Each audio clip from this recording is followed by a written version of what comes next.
All right. Hello, everybody. Welcome to day 79 of reading our Bible in 1 year. So we're going to go ahead and start out with reading Numbers, chapter 30.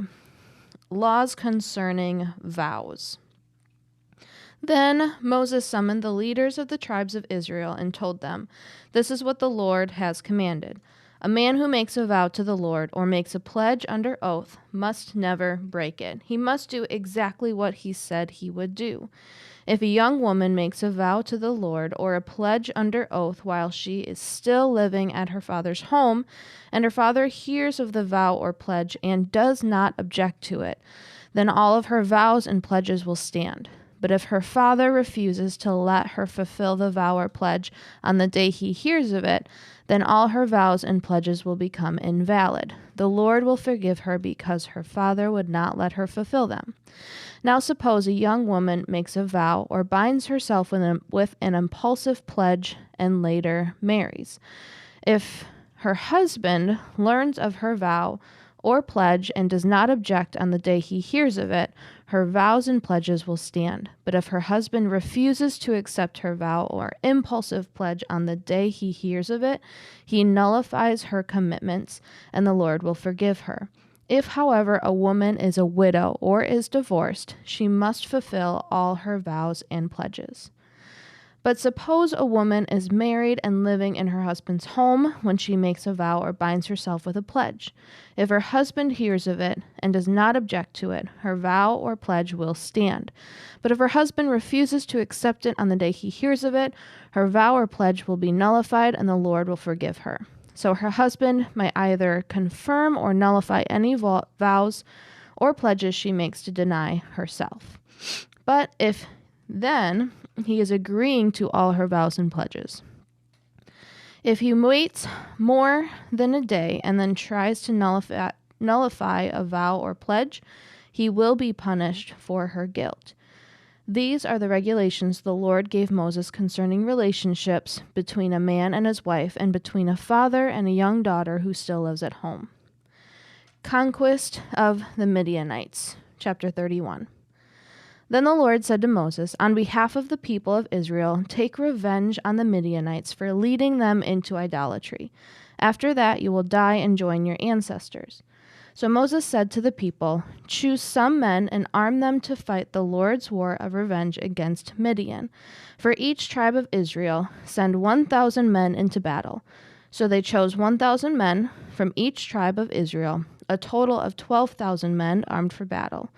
Then Moses sent them out, 1,000 men from each tribe, and Phinehas, son of Eleazar, the priest, led them into battle. They carried along the holy objects of the sanctuary and the trumpets for sounding the charge. They attacked Midian as the Lord had commanded Moses, and they killed all the men. All 5 of the Midianite kings, Evi, Rechem, Zur, Hur, and Reba, died in the battle. They also killed Balaam, son of Beor, with the sword. Then the Israelite army captured the Midianite women and children and seized their cattle and flocks and all their wealth as plunder. They burned all the towns and villages where the Midianites had lived. After they had gathered the plunder and captives, both people and animals, they brought them all to Moses and Eleazar, the priest, and to the whole community of Israel, which was camped on the plains of Moab beside the Jordan River, across from Jericho. Moses, Eleazar, the priest, and all the leaders of the community went to meet them outside the camp. But Moses was furious with all the generals and captains who had returned from the battle. "Why have you let all the women live?" he demanded. "These are the very ones who followed Balaam's advice and caused the people of Israel to rebel against the Lord at Mount Peor. They were the ones who caused the plague to strike the Lord's people. So kill all the boys and all the women who have had intercourse with a man. Only the young girls who are virgins may live. You may keep them for yourselves. And all of you who have killed anyone or touched a dead body must stay outside the camp for 7 days. You must purify yourselves and your captives on the 3rd and 7th days. Purify all your clothing too, and everything made of leather, goat, hair, or wood." Then Eleazar, the priest, said to the men who were in the battle, "The Lord has given Moses this legal requirement. Anything made of gold, silver, bronze, iron, tin, or lead, that is, all metals that do not burn, must be passed through fire in order to be made ceremonially pure. These metal objects must then be further purified with the water of purification. But everything that burns must be purified by the water alone. On the seventh day you must wash your clothes and be purified. Then you may return to the camp." Division of the plunder. And the Lord said to Moses, "You and Eleazar the priest, and the family leaders of each tribe, are to make a list of all the plunder taken in the battle, including the people and animals. Then divide the plunder into 2 parts, and give half to the men who fought in battle and half to the rest of the other people. From the army's portion, first give the Lord his share of the plunder. 1 of every 500 of the prisoners, and of the cattle, donkeys, sheep, and goats. Give this share to the army's half of Eleazar the priest, as an offering to the Lord. From the half that belongs to the people of Israel, take 1 of every 50 of the prisoners and of the cattle, donkeys, sheep, goats, and other animals. Give this share to the Levites, who are in charge of maintaining the Lord's tabernacle." So Moses and Eleazar the priest did as the Lord commanded Moses. The plunder remaining from everything the fighting men had taken totaled 675,000 sheep and goats, 72,000 cattle, 61,000 donkeys, and 32,000 virgin girls. Half of the plunder was given to the fighting men. It totaled 337,500 sheep and goats, of which 675 were the Lord's share, 36,000 cattle, of which 72 were the Lord's share, 30,500 donkeys, of which 61 were the Lord's share, and 16,000 virgin girls, of whom 32 were the Lord's share. Moses gave all the Lord's share to Eleazar the priest, just as the Lord had directed him. Half of the plunder belonged to the people of Israel, and Moses separated it from the half belonging to the fighting men. It totaled 337,500 sheep and goats, 36,000 cattle, 30,500 donkeys, and 16,000 virgin girls. From the half share given to the people, Moses took 1 of every 50 prisoners and animals and gave them to the Levites, who maintained the Lord's tabernacle. All this was done as the Lord had commanded Moses. Then all the generals and captains came to Moses and said, "We, your servants, had accounted for all the men who went out to battle under our command. Not one of us is missing. So we are presenting the items of gold we captured as an offering to the Lord from our share of the plunder: armbands, bracelets, rings, earrings, and necklaces. This will purify our lives before the Lord and make us right with him." So Moses and Eleazar the priest received the gold from all the military commanders, all kinds of jewelry and crafted objects. In all, the gold that the generals and captives presented as a gift to the Lord weighed about 420 pounds. All of the fighting men had taken some of the plunder for themselves. So Moses and Eleazar the priest accepted the gifts from the generals and captains and brought the gold to the tabernacle as a reminder to the Lord that the people of Israel belonged to him. So now we're going to turn over to Luke chapter 4. And we're going to read verses 1 through 30. The temptation of Jesus. Then Jesus, full of the Holy Spirit, returned from the Jordan River. He was led by the Spirit in the wilderness, where he was tempted by the devil for 40 days. Jesus ate nothing all that time and became very hungry. Then the devil said to him, "If you are the Son of God, tell this stone to become a loaf of bread." But Jesus told him, "No, the scriptures say people do not live by bread alone." Then the devil took him up and revealed to him all the kingdoms of the world in a moment of time. "I will give you the glory of these kingdoms and authority over them," the devil said, "because they are mine to give to anyone I please. I will give it all to you if you will worship me." Jesus replied, "The scriptures say you must worship the Lord your God and serve only him." Then the devil took him to Jerusalem, to the highest point of the temple, and said, "If you are the Son of God, jump off. For the scriptures say he will order his angels to protect and guard you, and they will hold you up with their hands, so you won't even hurt your foot on a stone." Jesus responded, "The scriptures also say, you must not test the Lord your God." When the devil had finished tempting Jesus, he left him until the next opportunity came. Jesus rejected at Nazareth. Then Jesus returned to Galilee, filled with the Holy Spirit's power. Reports about him spread quickly through the whole region. He taught regularly in their synagogues and was praised by everyone. When he came to the village of Nazareth, his boyhood home, he went as usual to the synagogue on the Sabbath and stood up to read the scriptures. Then the scroll of Isaiah the prophet was handed to him. He unrolled the scroll and found the place where this was written: "The Spirit of the Lord is upon me, for he has anointed me to bring good news to the poor. He has sent me to proclaim that captives will be released, that the blind will see, that the oppressed will be set free, and the time of the Lord's favor has come." He rolled up the scroll, handed it back to the attendant, and sat down. All eyes in the synagogue looked at him intently. Then he began to speak to them. "The scriptures you've just heard have been fulfilled this very day." Everyone spoke well of him and was amazed by the gracious words that came from his lips. "How can this be?" they asked. "Isn't this Joseph's son?"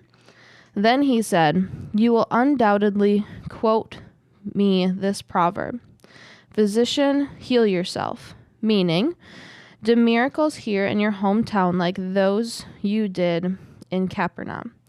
But I tell you the truth, no prophet is accepted in his own hometown. Certainly there are many needy widows in Israel in Elijah's time. When the heavens were closed for 3.5 years, a severe famine devastated the land. Yet Elijah was not sent to any of them. He was sent instead to a foreigner, a widow of Zarephath, in the land of Sidon. And many in Israel had leprosy in the time of the prophet Elisha. But the only one healed was named Naaman, a Syrian. When they heard this, the people in the synagogue were furious. Jumping up, they mobbed him and forced him to the edge of the hill on which the town was built. They intended to push him over the cliff, but he passed right through the crowd and went on his way. All right, let's go ahead and turn over to our psalm for the day. So we are reading Psalms chapter 63, and we are reading 1 through 11. O God, you are my God. I earnestly search for you. My soul thirsts for you. My whole body longs for you in this parched and weary land where there is no water. I have seen you in your sanctuary and gazed upon your power and glory. Your unfailing love is better than life itself. How I praise you. I will praise you as long as I live, lifting up my hands to you in prayer. You satisfy me more than the richest feast. I will praise you with songs of joy. I lie awake thinking of you, meditating on you through the night, because you are my helper. I sing for joy in the shadow of your wings. I cling to you. Your strong right hand holds me securely. But those plotting to destroy me will come to ruin. They will go deep into the depths of the earth. They will die by the sword and become the food of jackals. But the king will rejoice in God. All who swear to tell the truth will praise him, while liars will be silenced. And last, we have a Proverbs to read. And we are in Proverbs chapter 11, verse 20 and 21.